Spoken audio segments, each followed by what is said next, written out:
Wicket करण्याचा प्रयत्न, 6 चेंडू 12 धाब्याची गरज असताना पहिल्या बॉलवरती फलंदाज बाद.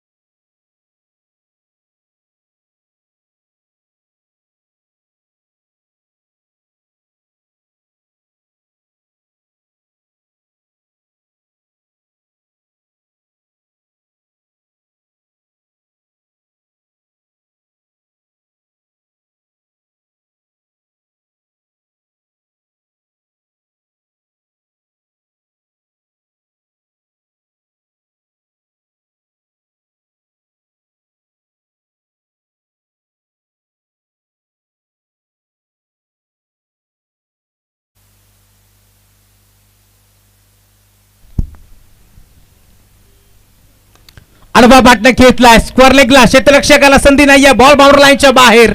6 चेंडू मध्ये 12 धाब्याची गरज असताना समीकरण आता येऊन ठेपलंय. टीमची टोटल स्कोर कार्ड वरती जाऊन पोहोचली आतापर्यंत 49. 49 धाबा धाव फलकावरती जोडल्या गेला. या मॅच मध्ये 4 बॉलचा खेळ आता शिल्लक आहे. 8 धाबाची गरज समीकरण आता तुम्हाला पाहायला मिळेल.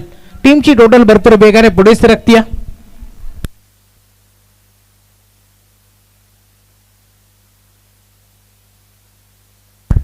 गुरदास यार इथे देखील विकेट करण्याचा प्रयत्न. फाईन लेगचा खेळाडू पाठमोरा आणि झेल तिथे स्वीकारलाय.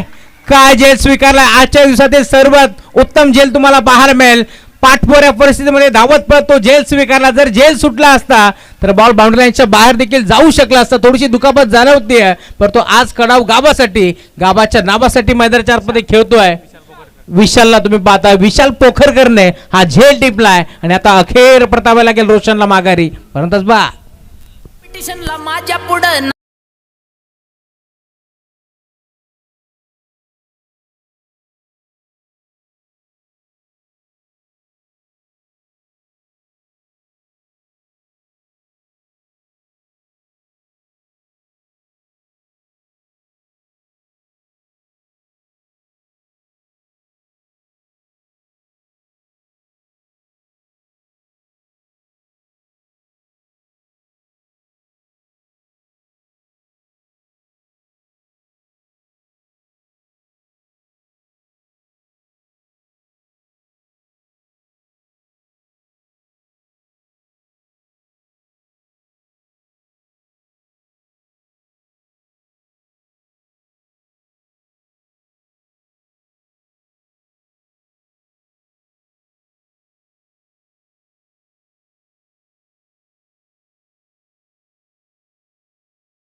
तुम्ही पाहता जो मात्र नॉस्टॅक एंड वरती उभा आहे.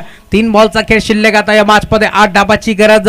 सामना जाणार कोणत्या बाजूला, सामना जाणार कर्जतला की सामना जाणार शहापूरला, याचं उत्तर तुम्हाला येणाऱ्या 3 चेंडू मध्ये कळणार. कारण दोन्ही संघ मध्ये 4 प्रयत्नांची पराकाष्ठा करत असताना आज इथून मात्र एक सामना जिंकून दोन्ही संघ पुढे सरकलेत. एका बाजूला विरतन संघाला परास्त करून बोरशेती संघ पुढे सरकलाय तर दुसऱ्या बाजूला म्हात्रेपाडा संघाला परास्त करत असताना कडाव संघ पुढे सरकलाय. बॅटची कडा, फाईन लेगचा खेळाडू पुढे सरकतोय. अजून एक झेल इथे टिपलाय दादू भागरे. त्याला देखील आता आल्या पावली मैदान सोडावा लागेल. अजून एक धक्का, फलंदाज बाद.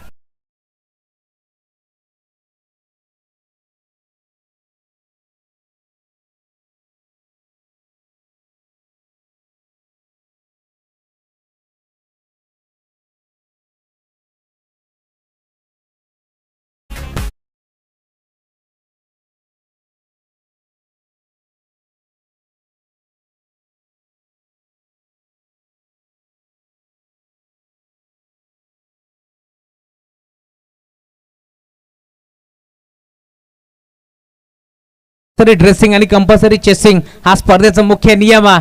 त्यामुळे आता 2 बॉलमध्ये 8 धाबाची गरज आहे. पहिल्या षटकामध्ये 25 धाबा खर्च केल्या होत्या. यावेळेस कुशल गुरवने असं वाटलं होतं हा सामना इथून मात्र पूर्णपणे खुला झालाय की काय, परंतु असं नाहीये. हा इतिहास आहे बदलापुराचं जुनं नातं आहे कडाव संघासोबत.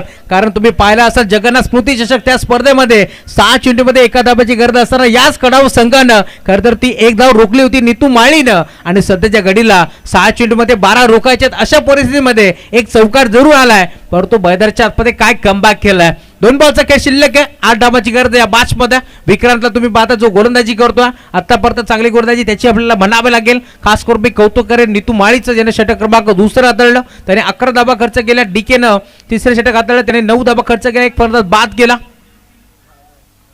म्हणजे धावसंख्येचा जो आलेख होता तो आलेख पूर्णपणे खालवलाय आणि आता जी पकड होती ती मजबूत आणि घट्ट केली आहे मैदानाच्या आतमध्ये टीम नितेश ट्रेडर्स शिवशक्ती कडाव संघानं. आणि आतापर्यंत आपण पाहिलं या स्पर्धेची 3री विकेट हॅट्रिक संपादित करत असताना टीम कडाव संघ काय गोलंदाजी केली आहे. गोलंदाजी आवडली असेल ना तर टाळा व्हायला हरकत नाहीये. या मॅच मध्ये बोरशेती संघाला जिंकायचे जरूर, परंतु कडाव संघाला हार नाहीये मंजूर. आज अभि देवगरे का बॅटिंग केली आहे. संघाचा संघनायक सेनापती जो मात्र मैदानाच्या आतमध्ये मोक्याच्या निर्णायक क्षणी गेला आणि 10 चेंडूमध्ये 30 धाबा आपण अभि देवगरेच्या बॅटमधून पाहिल्यात. आज सकाळच्या सत्रामध्ये कर्जतवरून आम्ही इथपर्यंत आलोत आणि त्याचं प्रात्यक्षिक उदाहरण मैदानाच्या आतमध्ये देत असताना काय गोलंदाजी काय फलंदाजी कडाव टीमने केली आहे. आतापर्यंत चांगला क्रिकेट तुम्हाला पाहायला मिळेल दोन्ही टीमच्या माध्यमातून. नवीन खेळाडू मीत आता मैदानाच्या आतमध्ये दाखल होतोय. यावेळेस तुम्ही पाहताय जबरदस्त 7व्या क्रमांकावरती मीत दाखल झालाय. या मॅच मध्ये 1 चेंडूमध्ये 8 धाबाची गरज. 1 चेंडूमध्ये 8 धाबा होताना आम्ही पाहिलेत.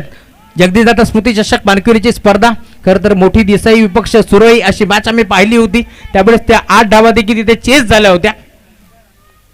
इथे फटका तर चांगला आहे. क्षेत्ररक्षक आहे डीप मध्ये. हा षटकार होतोय परंतु 2 धाबांपासून हा सामना गमावा लागलाय टीम विधी 11 बोरशेती संघाला. सामना जिंकलाय टीम नितेश ट्रेडर्स मंगेश पवाळी यांच्या माध्यमातून बांधलेला हा कडाव संघ शिवशक्ती कडाव संघ विजय झालाय. शिवशक्ती कडाव संघाचा हार्दिक हार्दिक अभिनंदन.